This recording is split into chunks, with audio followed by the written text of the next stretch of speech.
Selamat malam pemirsa, Anda menyaksikan Catatan Demokrasi. Putra bungsu Presiden Joko Widodo, Kaisang Pangarep, membuat terobosan yang luar biasa mengejutkan kita semua. Hanya dalam hitungan sangat cepat, 2 hari dapat KTA dan langsung didapuk menjadi Ketua Umum Partai Politik, Partai Solidaritas Indonesia. Meski Kaisang memilih jalan politiknya sendiri, tidak mengikuti ayahnya dari PDI Perjuangan, kemudian kakak kandungnya Gibran Rakabuming Raka dari PDIP, kakak iparnya jadi dari PDIP juga. Kaisang pilih PSI. Tapi banyak juga yang bertanyakan, apakah kemudian masuk ya Kaisang ke PSI ini dengan kemauan sendiri kah atau memang ada arahan dari Presiden Joko Widodo? Apakah ini kemudian sebuah skenario akankah ada dinasti politik ini yang beredar di luar sana? Ya kan, ini kan yang beredar di luar sana. Spekulasi ya. Spekulasi dengan masuknya Kaisang ke PSI dengan menjadi ketua umum dalam hitungan waktu yang singkat, nampaknya ini baru pertama kali terjadi. Lantas bagaimana membaca arah politik keluarga Jokowi? Betulkah jadi ya Kaisang menjadi ketua PSI ini kemudian akan menjadi kendaraan baru bagi Jokowi? Kita akan jawab nanti di meja Catatan Demokrasi. Sebelum kami memperkenalkan sejumlah narasumber kami, nanti kami juga akan melibatkan mahasiswa dari Vkom Universitas Mercu Buana Jakarta.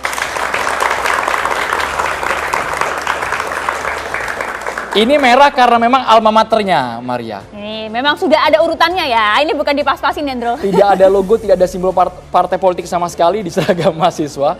Kebetulan sama seperti partai yang kita bahas malam hari ini, Maria. Kalau gitu langsung saja kita perkenalkan satu persatu narasumber kami. Tentu kita juga telah mengundang politisi PSI, Dede Prayudi.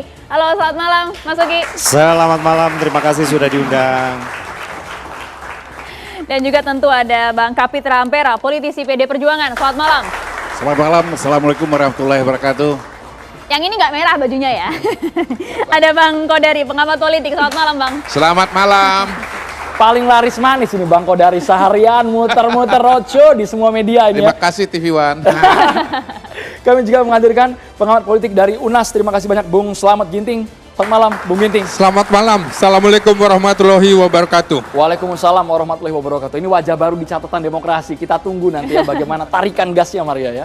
Kemudian juga ada Bang Habibur Rahman, politisi Partai Gerindra. Selamat malam, Assalamualaikum.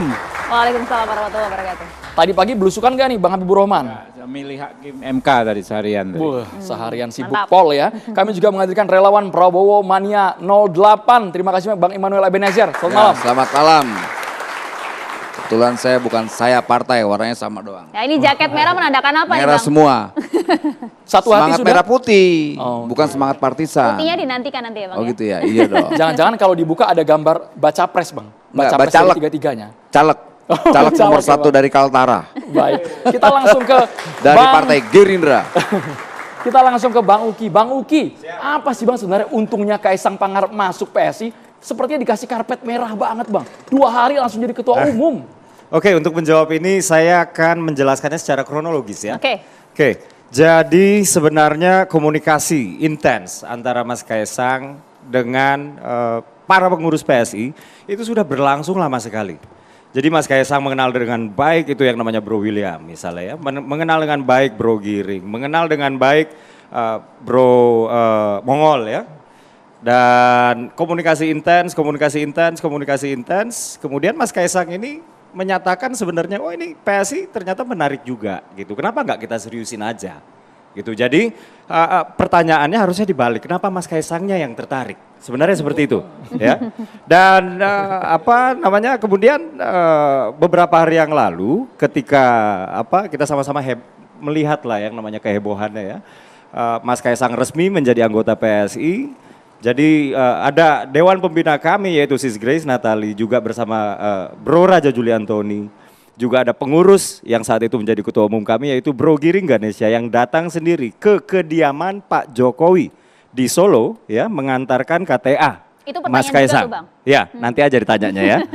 Mengantarkan KTA Mas Kaisang. Lalu kemudian saya agak flashback sedikit ya ke belakang ketika Bro Giring berulang tahun ke-40 ya.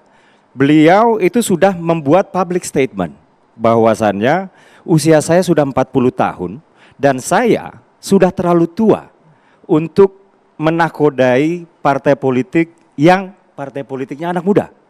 Saya akan menyerahkan tongkat estafet kepemimpinan partai ini kepada seseorang yang jauh lebih muda. Nah, sebenarnya semenjak Bro Giring mengeluarkan public statement itu, ya keriuhan di bawah itu sudah mulai terasa. Di bawah itu maksudnya kader-kader kami ya, di DPW, DPD, DPC, DPRT.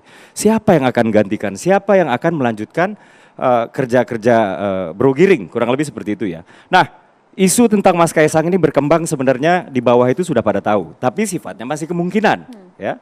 Jadi dari bawah ini sebenarnya sudah ada yang bilang, ini kalau jadi dia aja nih yang gantiin Giring, dia aja nih yang jadi ketum, kayak gitu. Nah, ketika hari itu tiba, betul-betul Mas Kaisang bergabung ke PSI, ya, aspirasi arus bawah ini begitu kencang ke kami, ya, sehingga kemarin pas Kopdarnas ini kan yang dipertontonkan hanya acara seremonial ya, itu dimulai jam 7, padahal jam 3 seluruh DPW PSI se-Indonesia sudah berkumpul di DPP, ya.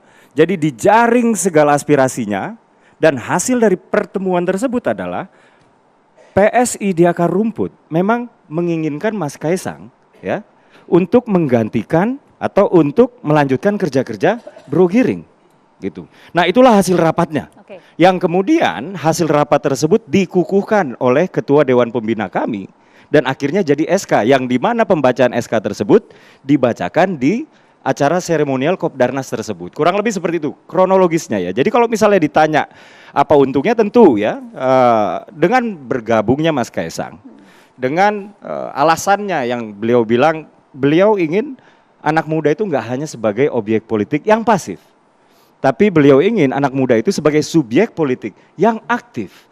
Kami yang paling tahu apa yang kami inginkan. Kami yang berhak menentukan masa depan kami sendiri. Oke.